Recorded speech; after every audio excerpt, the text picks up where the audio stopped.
Okay, so আমাৰ আজিৰ টপিকটো হৈছে এন্টিবায়োটিক আৰু আমি সবে এন্টিবায়োটিকৰ কোৰ্স কৰি পাইছো কেতিয়াবা না কেতিয়াবাটো obviously কৰিছো সেকে এন্টিবায়োটিকৰ কোৰ্স বাট যেতিয়া আমাক ডক্টৰে এন্টিবায়োটিক প্ৰেসক্ৰাইব কৰে তেতিয়া প্ৰায় এটা টাইম ফ্ৰেম দিয়ে যেটো 15 দিনীয়া কোৰ্স বা 10 দিনীয়া কোৰ্স হয়নে ওকে নাও হেতু জনাৰ আগত যে কিয় হে টাইম ফ্ৰেম এটা ধৰি দিয়া হয় তাৰ আগত we need to know the definition of antibiotic এটা মই ইয়াত এন্টিবায়োটিকৰ যোনটো ডেফিনিশন লিখিছো হেতু মই তোমালোকৰ কিতাপখনৰ পৰা লিখিছো you can note it down from there okay they are chemical substances which are produced by some microbes very important they are produced by some microbes and can kill or retard the growth of other disease causing microbe now what does this mean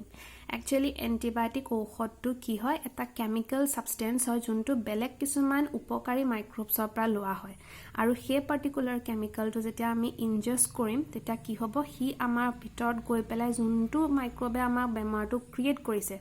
তাক ডেস্ট্ৰয় কৰিব okay so it is the chemical derivatives of some microbes that can kill or retard the growth of that disease causing microbe whole now A to the zondo derivative here two types they can work in two types okay one is that they can destroy the reproductive stage of the microbe the disease causing microbe or they can kill the microbe directly so these are the two ways how an antibiotic can work okay এতিয়া সম মই যে কোৱেশ্চনটো খুদিছিলো যে আমাক কিয় এটা হে প্ৰেসক্ৰাইব time format দিয়ে ঔষধটো খাব কাৰণে it is because of the life cycle okay প্ৰত্যেকটো মাইক্ৰোবৰ এটা স্পেসিফিক টাইম পিৰিয়ড আছে য'ত হিহঁতৰ ৰিপ্ৰডাক্টিভ ষ্টেজটো বহুত এক্টিভ হৈ থাকে যেনেকৈ এটা কোভিড-19 ত প্ৰায় কৈ আছে যে 14 ডেজৰ ভিতৰত সিম্পটমছ দেখাব আমি তো শুনিছো সকে this life cycle is very important আমাক যেতিয়া কয় যে 15 দিনৰ এই কোৰ্সটো আপুনি কৰিব আমি মই কৰি পাইছো দে তেনেকুৱা কি হয় পাঁচটা মান দৰব খালো ভাল পালো গাটো ভাল হৈ গল বাকি কিটা নখোৱাকে এই দিও হেতু কৰিব নালাগে আসলতে কাৰণ হে যে 5 দিনৰ হে মই অকল খালো তেতিয়া মেবি মাইক্ৰোবটো ইনএক্টিভ হে হৈ গৈছে কিন্তু যেতিয়া ফেভৰেবল কন্ডিশন আহিব হি আকৌ এক্টিভ হয় it will cause the same disease again okay so that's why you to remember that whenever a prescribed time is given for a particular medicine you need to complete it and also one very important thing is that these antibiotics are not very good for our health okay গতিকে কিতিয়াবা যদি আকো আমাৰ বেমাৰ হয় you need to inform the doctor যে সমাহৰ ভিতৰত তুমি কেনেবাকে এন্টিবায়োটিক কৰিছা নেকি কোৰ্স generally সমাহত দুটা এন্টিবায়োটিক কোৰ্স কৰিব নালাগে এটো মনত ৰাখিবা okay এতিয়া এন্টিবায়োটিক কেনেকে ডিসকভাৰ হল এন্টিবায়োটিকৰ কথা কৈছে যে it is one of the most significant discoveries of the 20th century আৰু আমি জানো যে ক্ৰেডিটটো আমি কাক দিব লাগিব আলেকজাণ্ডাৰ ফ্লেমিং okay এটা ষ্টৰী আছে ষ্টৰীটো কি যে আলেকজাণ্ডাৰ ফ্লেমিংয়ে এটা কালচাৰ কি তোমালকে জানানে যদি না জানা তেতিয়া হলে অকমান নিজে সাৰ্চ কৰি লবা যে মাইক্ৰোবস কেনেকে ল্যাবৰেটৰী কন্ডিশনত গ্ৰো কৰাব পাৰি তোমালকে আগাৰ কি বস্তু জানা পেট্ৰি প্লেট কি জানা তোমালকে জানা যে মাইক্ৰোবস আৰ কসমোপলিটান বতাহ পানী মাটি সবতে থাকে ওকে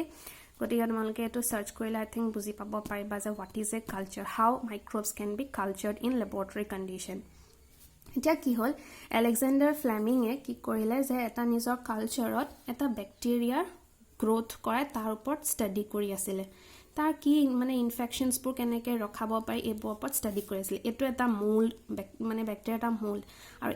এটা পাৰ্টিকুলাৰ মোল্ডত কমেও মিলিয়নস অফ সিঙ্গল ব্যাকটেৰিয়াল সেল থাকিব পাৰে ওকে এই ব্যাকটেৰিয়া যোনটো তেওঁ ষ্টাডি কৰি আছিল হেতুৰ নাম হৈছে ষ্টেফাইলোকোকি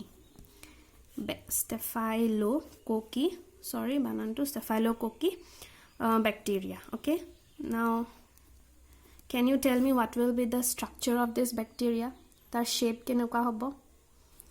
হেতু মজা আৰু এটা নকলেও তো একো কথা নাই হয়নে তাতি ক্লাছত থাকিব লাগিছিল বাৰু okay staphylococcus bacteria এটো তহন্তে জানিবি যে ইহঁতৰ স্ট্ৰাকচাৰটো কেনেকুৱা হ'ব এতিয়া যেতিয়া তেওঁ এটোৰ ওপৰত কাম কৰি আছিল এবাৰ দেখিলে যে হে পাৰ্টিকুলাৰ কালচাৰটোত এটা বেলেগ মোল্ড আহি গল ঠিক আছে আৰু এই পাৰ্টিকুলাৰ মূলটোৰ আশে পাশে কোনো ধৰণৰ ষ্টেফাইলোককি গ্ৰো কৰিব পৰা নাই He was shocked. He started to study on it. And finally, he গম পালে যে এই particular mold এটা fungi, penicilliumৰ mold হয়। আৰু এই penicilliumটোৱে কি কৰিছে এটা chemical release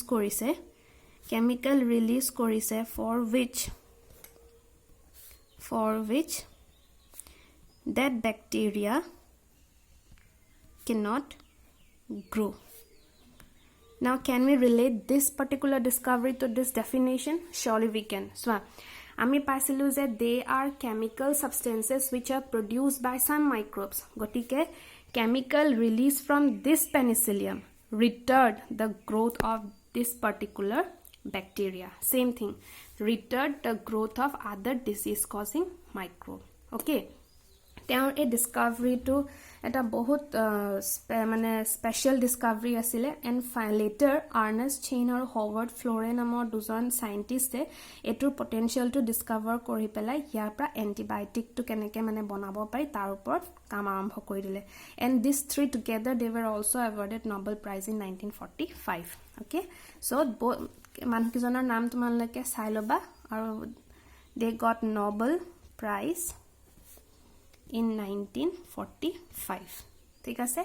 সো এটো হৈছে ডিস্কভাৰীটোৰ কথা ইয়াৰ পৰা কোৱেশ্চন কি আহিব পাৰে ফাৰ্স্ট অফ অল এন্টিবায়োটিকৰ ডেফিনিশ্যন আহিব পাৰে দেন তোমালোকক কেটামান এন্টিবায়োটিকৰ নাম লিখিবলৈ আহিব পাৰে অৰ্গানিজম কোনটো অৰ্গানিজমৰ পৰা এটো মানে বনোৱা হৈছে সৰি from which microbe it is produced that particular antibiotic তেনেকুৱা কোৱেশ্চন আহিব পাৰে and also sometimes Alexander Flemingৰ ডিস্কভাৰীটোৰ ওপৰতো লিখিবলৈ আহিব পাৰে Okay